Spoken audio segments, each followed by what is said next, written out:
All right. Hello, everybody.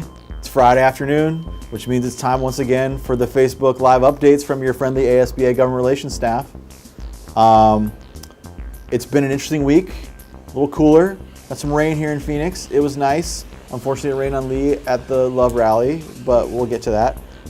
So we'll use our few minutes here to talk about a couple of key bills, but first we'll update this week's committee action. So Lee, why don't you do that? So this week we had big fat agendas in both House and Senate Ed. The big one we were excited about was 2435, the ELL bill passed in House Education unanimously. There was nobody signed and opposed. It was beautiful. Good end to a very long day, and that was one we talked about last week. That makes it so that you don't have to do that 4-hour block. It reduces that to 120 minutes, or you can even do it weekly or yearly.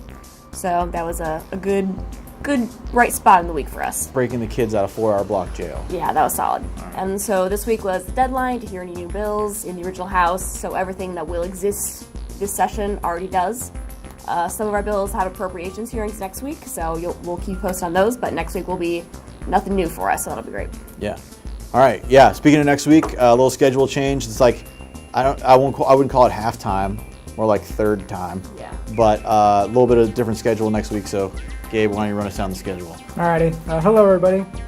So next Monday, there's not going to be any education committee in the House, and we're not really expecting to see anything in the Senate Education Committee either, since both houses are going to be working on sending their bills to each other. Our regular hearing schedule is going to resume on the week of February 26th. All right. Yeah, next week, short week for everybody else except for us. But there are a couple of bills we want to highlight this week on impacts on school districts. So there are 3 bills I think that we have advocacy opportunities on immediately, which we'll fill you in about on email this afternoon and next week. The first one is House Bill 2502. It has to do with child abuse prevention training. No jokes about that topic, but it is very onerous the way it's set up for school districts. So it would require teachers and students to be trained in child abuse prevention twice a year. And the implementation costs, regardless of the merits, would be significant. So we're going to be asking you to take a look at the bill. We'll provide some pointers on what the bill does and provide some feedback to your members on what those implementations would look like in your district, because we just don't feel like the resources are there to do what the bill describes in a meaningful way. The other one is Senate Bill 1487, which deals with capping student tuition organization tax credits, which on the one hand is a good thing, but the caps are still fairly large, and there are some tax credit expansions in there. So we're going to be wanting to get some information out on that about ASBA's opposition to tax credit expansion.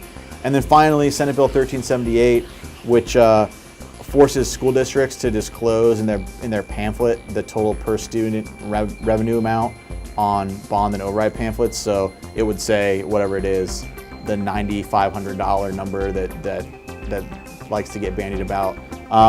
We feel like that's unfair. It would make it more difficult for school districts to pass bonds and overrides, and also would create this sort of like campaign effect in the pamphlet where you'd have to produce this one thing that shows this revenue number, then refute it over here in another section, which seems to be, frankly, wasteful and not at all helpful. So we're going to give you the opportunity to weigh in on that. So those are the big 3. More information about those in today's email and next week. On Wednesday of this week, as Chris alluded, Valentine's Day, we had our Love Rally to support public education with Arizona Schools Now.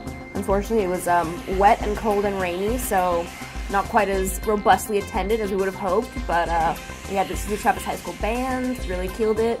We had Layla Alston, Michelle Udall came and spoke, and the 2017 Teacher of the Year. So it was a good event. It was a good time. Registered for people to sign up for RTS, so hopefully that'll get some good momentum for the rest of the session. Fantastic. And we said about schedule, so Gabe, why don't you tell the people what they need to know about what we're doing next week for ASBA. So next Monday, our office is going to be closed as it's President's Day, but we will still be at the legislature. Make sure to watch your emails for the daily session update. All right. Well, everybody enjoy their long 3-day weekend, except for us. We'll be there on Monday. So will the legislators. But everyone else, stop thinking about legislation for 3 days and enjoy your time off. Thanks for watching. Bye, guys. Gabe, tell me what happened to Senate Bill 1467 and how did it get passed through the committee? What? No. You got a problem, you ask me, okay? I'm a man. I'm 40. He's just a boy.